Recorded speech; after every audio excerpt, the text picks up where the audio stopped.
स्वागत है आपका आपके अपने चैनल एग्जाम स्टडी विद गुरुजी में। दोस्तों, आज हम फिर से चर्चा करेंगे एचसीएफ एवं एलसीएम की। दोस्तों, पिछले 2 लेक्चरों से हमने पढ़ा एचसीएफ और एलसीएम कैसे निकालते हैं, किस तरह के क्वेश्चंस आते हैं। तो दोस्तों, उसी क्रम में हम कुछ और क्वेश्चंस देखते हैं। दोस्तों, ये 4 क्वेश्चंस आपके सामने लिखे हुए हैं। चारों क्वेश्चंस एग्जाम्स में आए हुए हैं। एसएससी में आया हुआ प्रश्न है, ये व्यापम में आया हुआ प्रश्न है, ये भी अदर रेलवे एग्जाम्स में आए हुए प्रश्न है। दोस्तों, चलिए देखते हैं क्वेश्चन नंबर 3। इसमें दिया हुआ है 2 संख्याओं का अनुपात 2:3 है, उनका लासा 50 है। तो हमें क्या निकालना है? मासा। देखेंगे, हम संख्या मान लेंगे।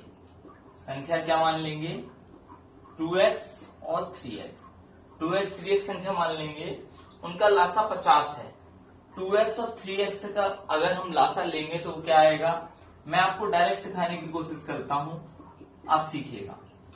2 इंटू 3 इंटू x, क्योंकि इनका जब हम लासा लेंगे 2x का और 3x का लासा ले लीजिए। आप लासा लेंगे तो पहले x से भाग दीजिए, यहां बचेगा 2, यहां बचेगा 3। फिर 2 से दीजिए, यहां बचेगा 1, यहां बचेगा 3। फिर 3 से दीजिए, यहां बचेगा 1, यहां बचेगा 1। तो इनका मल्टीप्लाई करेंगे तो एलसीएम क्या आ जाएगा? 2 इंटू 3 इंटू एक्स। समझ में आई बात की नहीं? तो आप डायरेक्ट समझेंगे कि जब भी कोई कॉमन पार्ट है तो उसको लिख लीजिए, जो भी बचेगा उनका मल्टीप्लाई। तो 2 इंटू 3 इंटू एक्स। तो इसका मतलब या मासा क्या होगा? मासा होगा एक्स, क्योंकि दोनों में कॉमन क्या आ रहा है? एक्स। तो देखिए दोस्तों, जब ये आया आपका और लासा आपका दे रखा है 50, तो इसकी जगह 50 रख लीजिए। इसका मल्टीप्लाई करेंगे 6x आ गया। तो x का मान आपका कितना आ गया? 50/6। इसको 60 करिए, क्योंकि ये कटेगा नहीं तो फिर क्या होगा? संख्या नहीं निकल पाएंगी। यहाँ 60 हो जाएगा तो ये कैंसिल आउट होगा। ये कितना आ जाएगा? 10। जब x की वैल्यू 10 आ गई तो मासा कितना आ गया आपका? 10। अब मासा पूछा है इन्होंने, हाँ मासा पूछा है तो आपका आंसर आ गया 10। चलिए हम क्वेश्चन नंबर 4 करेंगे। अब आपको थोड़ा समझने में आसानी होगी। Question number 4। क्वेश्चन नंबर 4 में दे रखा है 2 संख्याओं का योग 36 है, उनका मासा 4 है। जोड़ों की संख्या ज्ञात करनी है। जोड़ों की मतलब number of pairs. Number of pairs बताने हैं हमें। तो देखिए, एचसीएफ 4 है। जब भी एचसीएफ दिया होता है तो हम संख्या कैसे मानेंगे? संख्या कौन कौन सी हो जाएंगी? 4x, 4y, क्योंकि एचसीएफ दोनों में होगा तो 4 इसमें भी होगा, 4 इस संख्या में भी होगा। तो एक 4x हो गई, एक 4y हो गई। संख्याओं का योग कितना है? 36। तो हो गया आपका योग बराबर 4x plus 4y is equal to 36। तो ये आ गया आपका x प्लस y बराबर 9, क्योंकि 4 से आपने डिवाइड दे दिया। 4 से जब आपने डिवाइड दिया तो कितना आ गया? x plus Y is equal to 9। अब दोस्तों, ऐसी कितनी वैल्यू होंगी जो x प्लस वाई को जोड़ने पर 9 आ जाए? तो x और y की हम संभावित सभी मानों पर चर्चा करेंगे। तो x का मान लो 1, 0 तो हो नहीं सकता, क्योंकि संख्याओं में 0 हो जाएगा तो फिर 0 आ जाएगा। तो उनका फिर संख्या का मतलब क्या है? एक संख्या रह जाएगी। तो हम x का मान मानेंगे 1, तो y कितना आ जाएगा? 8। x का मान मानेंगे 2, तो y कितना आ जाएगा? 7। x का मान मानेंगे 3, तो y का मान कितना हो जाएगा? 6। x का मान मानेंगे 4, तो y का 5। इसके बाद नहीं लिखेंगे दोस्तों। क्यों नहीं लिखेंगे? जब 5 लिखेंगे तो 4 आ जाएगा, जब 6 लिखेंगे तो 3 आ जाएगा। तो ये और ये दोनों मान एक ही हैं, ये और ये मान एक ही हैं, तो इसलिए हम इन दोनों को नहीं लिखेंगे। सिर्फ ये 4 मान संभावित हैं जो हम लिखेंगे। अब देखेंगे दोस्तों, क्या ये मान हो सकते हैं सारे? देखो, 3 और 6, 3 और 6 हो सकते हैं क्या? नहीं, क्योंकि 3 और 6 में एक मासा और आएगा। वो मासा क्या आएगा? 3। इनमें क्या कॉमन पार्ट है हमारा? 3। तो एचसीएफ यहाँ पे 3 और आ जाएगा, और बल्कि यहाँ पे एचसीएफ 4 दे रखा है। तो 4 एक यहां से और एक यहां से 3, तो 12 हो जाएगा एचसीएफ। तो ये पेयर हमारा कैंसिल हो गया। अब कितने पेयर बचे? एक ये, दूसरा ये और तीसरा ये। तो नंबर ऑफ पेयर्स कितने हो जाएंगे? जोड़े कितने हो जाएंगे? 3 जोड़े हमारे उत्तर आ जाएंगे। चलिए दोस्तों समझेंगे बड़े ध्यान से अगला प्रश्न। अगला प्रश्न है आपका, दो क्रमागत सम संख्याओं का लासा व मासा क्रमशः 40 व 2 है। इन संख्याओं के व्युत्क्रमों मतलब रेसिप्रोकल्स का योग बताना है।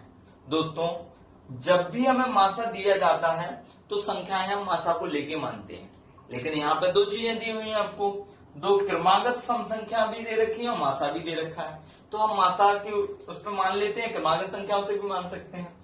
तो हमारी संख्याएं क्या हो जाएंगी? 2a और 2b।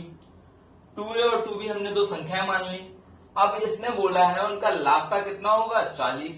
तो उसका लासा कैसे निकालेंगे आप? अभी मैंने बताया था आपको, कॉमन पार्ट क्या है इसमें? 2, बचा हुआ दोनों लिख लो ab। तो लासा क्या आ गया? 2ab। लासा कितना दे रखा है? 40। तो ab का मान कितना आ गया? 20। ab का मान कितना आ गया? 20। अब दोस्तों 20 के हमें फैक्टर करने हैं, तो फैक्टर कौन कौन से हो सकते हैं? 1 इंटू 20, 2 इंटू 10, 4 इंटू 5, बाकी का इनको उल्टे उल्टे तो का तो एक ही मतलब होता है। चलिए अब दोस्तों हमें इस शब्द पे जोर देना है, क्रमागत। क्रमागत को बोलते हैं कॉन्जिक्यूटिव। अब कॉन्जिक्यूटिव नंबर्स कौन से होते हैं? जो लगातार होते हैं। तो दोस्तों इनमें से आपको कौन से नंबर हैं जो लगातार दिख रहे हैं?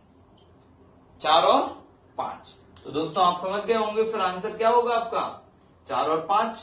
तो ये दोनों आप बता दीजिए, 4 और 5। तो a का मान कितना होगा? 4 और b का मान कितना होगा? 5। तो आपने संख्या क्या मानी थी? 2a और 2b। तो आपकी संख्याएं क्या हो जाएंगी? संख्याएं आपकी हो जाएंगी 8, 10। अब 8, 10 आपकी संख्याएं आ गई। उसने पूछा क्या है? रेसिप्रोकल्स का सम पूछा है। तो इनकी रेसिप्रोकल्स क्या होंगे?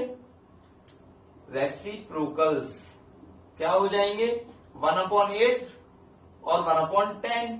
इनका सम पूछा है उसने, तो सम क्या हो जाएगा? 1/8 प्लस 1/10। कितना आएगा इनका एलसीएम? 40। इसमें आप डिवाइड करेंगे, कितना आएगा? 5 plus 4 that is equal to 9/40 answer. तो 9/40 आपका आंसर आ गया क्वेश्चन नंबर 3 का। तो दोस्तों बिल्कुल सिंपल प्रश्न है, बड़े ध्यान से समझिए, कुछ भी इसमें ऐसा नहीं है जो हमें समझ में ना आए। दोस्तों ये नेक्स्ट क्वेश्चन है, हम इसे देखेंगे। दो संख्याओं का योग व लासा क्रमशः 216 व 924 है। दोनों संख्याएं ज्ञात कीजिए। तो दोस्तों यहां एक आपको ट्रिक याद रखनी है। ट्रिक या कॉन्सेप्ट कुछ भी कह लीजिए, कॉन्सेप्ट है वैसे तो। योग एवं लासा का मासा उन संख्याओं के मासा के बराबर होता है।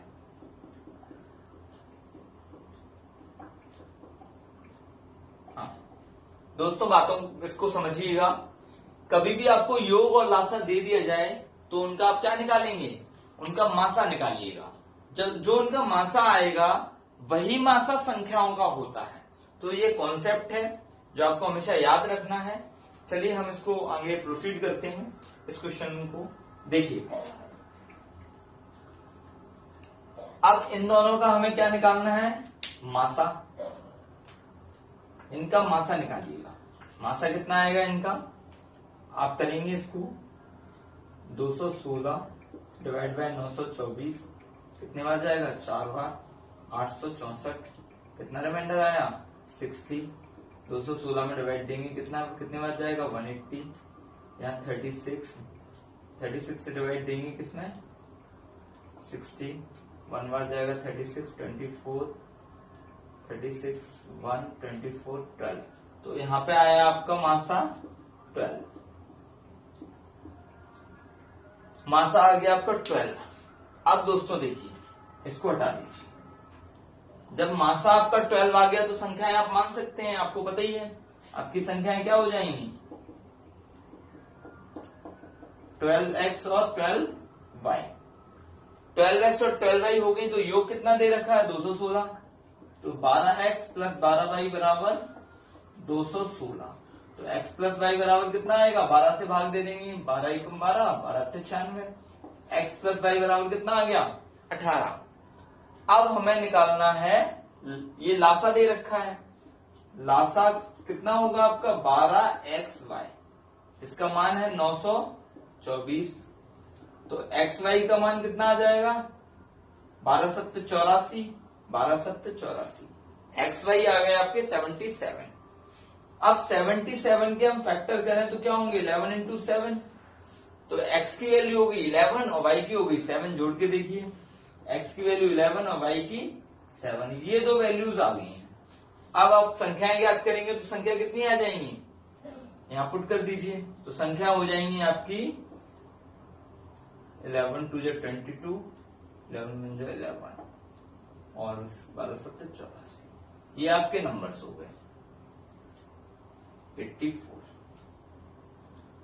चलिए दोस्तों, समझ में आ गए होंगे, हम स्टार्ट करते हैं आगे। दोस्तों एक इंपॉर्टेंट कॉन्सेप्ट है कि product of two numbers is equal to their HCF into their LCM. बच्चों, जब भी दो संख्याओं का हम प्रोडक्ट करेंगे तो किसके इक्वल आएगा, उनके लासा एवं उनके मासा के गुणनखंड के बराबर। तो ये हमने लिखा हुआ है, first number into second number is equal to LCM into HCF. ये तो हमारा फॉर्मूला था। अब हम देखेंगे एक एग्जाम्पल में एचसीएफ 11 दे रखा है, एलसीएम 693 दे रखा है, फर्स्ट नंबर 77 दे रखा है और सेकंड नंबर पूछा हुआ है। तो क्या फॉर्मूला है, first into second is equal to LCM into HCF. अब फर्स्ट नंबर हमें 77 दे रखा है, सेकंड पूछा है, एलसीएम 693 दे रखा है और एचसीएफ 11 दे रखा है। तो सेकंड नंबर क्या हो जाएगा, 693 इंटू 11 अपॉन 77। यहाँ 7 आया, 7 से 7 से इसको कैंसिल आउट करेंगे, तो सेकंड नंबर कितना आ जाएगा, 7 9 जा 63, 7 9 जा 63, सेकंड नंबर आ गया 99। तो ये तो सिंपल सा क्वेश्चन था जो आपको समझ में आ गया होगा। अगला क्वेश्चन है, देखिए, दो संख्याओं का लासा उनके मासा का 12 गुना है। तो दोस्तों बहुत आराम से समझिए, दो संख्या है, उनका जो लासा है उनके मासा का 12 गुना है। मतलब अगर मासा x है तो लासा 12x होगा। देखिए, मासा को हमने माना x, तो लासा कितना होगा, 12x। बहुत बढ़िया। अब उन्होंने बोला लासा और मासा का सम है 403, तो हमने माना HCF प्लस LCM जो है वो 403 है। इसका मतलब x प्लस 12x बराबर 403। तो 13x इज इक्वल टू 403। तो x is equal to 403 upon 13, that is equal to 31। तो x आपका आ गया 31। ये क्या था आपका x, HCF। HCF जो आपका आ गया है 31। तो दोस्तों समझेंगे आप, HCF आपका आ गया 31, तो आपका LCM कितना आएगा, 12 इंटू 31, 372। LCM आ गया आपका 372। तो हमें क्या बताना है, संख्याएं हमें बताना है। तो संख्याएं हमारी क्या हो जाएंगी, 31x और 31y, ये हो जाएंगी हमारी संख्याएं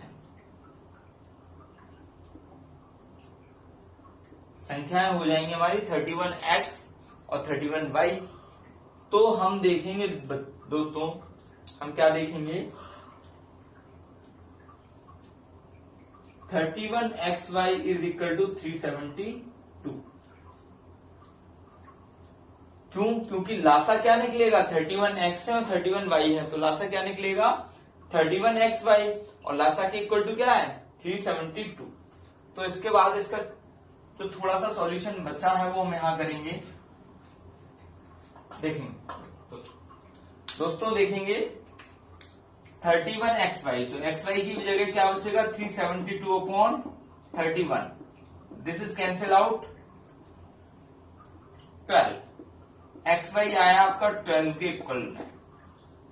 अब देखिए दोस्तों, इसके में फैक्टराइजेशन करने हैं, लेकिन इसमें क्या कहा गया है, यदि दोनों संख्याएं एलसीएम से छोटी हैं, एलसीएम से छोटी है इसका मतलब ये है कि इनके जो हमें फैक्टर्स चाहिए उसमें 1 को नहीं लेना है, क्योंकि 1 को ले लेंगे तो एक संख्या एलसीएम के बराबर आ जाएगी।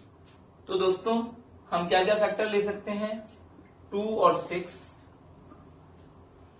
3 और 4, बस, बाकी का तो इसके उल्टे होंगे। अब दोस्तों 2 और 6 भी नहीं ले सकते, क्यों नहीं ले सकते, क्योंकि इनमें भी एक कॉमन पार्ट है, वो क्या है 2, तो हमारा HCF है वो बिगड़ जाएगा, यहां से 2 एक निकल के आएगा कॉमन, और यहां पे 31 है, तो 62 हमारा HCF हो जाएगा।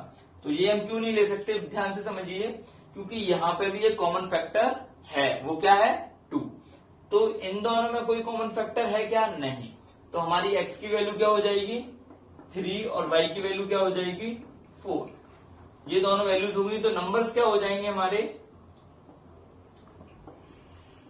31 इंटू 3, 31 इंटू 4, तो ये हो गया 93, ये हो गया 124, ये हमारे आ गए नंबर्स। तो दोस्तों हमने समझा बड़े आराम से ये वाला चैप्टर एचसीएफ और एलसीएम। इसके ही क्रम में कुछ क्वेश्चंस और आएंगे जिन्हें हम देखेंगे नेक्स्ट लेक्चर में। तो दोस्तों अगर आपको हमारी वीडियो सीरीज पसंद आ रही है तो इसको लाइक करिएगा, जिससे हमारा मनोबल बढ़ता है और हम आपके लिए और भी मेहनत करते जाएंगे। दोस्तों अगर वीडियो सीरीज आप आगे भी इसी तरह चाहते हैं कि हम इतने प्रोत्साहन के साथ में अपलोड करते रहें, तो उसके लिए कमेंट करिए, हम उनका जल्दी से निराकरण करेंगे, और शेयर करिए दोस्तों, क्योंकि ये जितने भी लोगों को इसका फायदा मिलेगा अच्छी बात है, हम और मेहनत करते जाएंगे। जो बच्चे कोचिंग में जाके नहीं पढ़ सकते वो इस वीडियो से पढ़ रहे हैं, तो ये बहुत ही अच्छी बात है बच्चों। इसके बाद चैनल को सब्सक्राइब करिएगा और वीडियो को निरंतर देखते रहिए। धन्यवाद।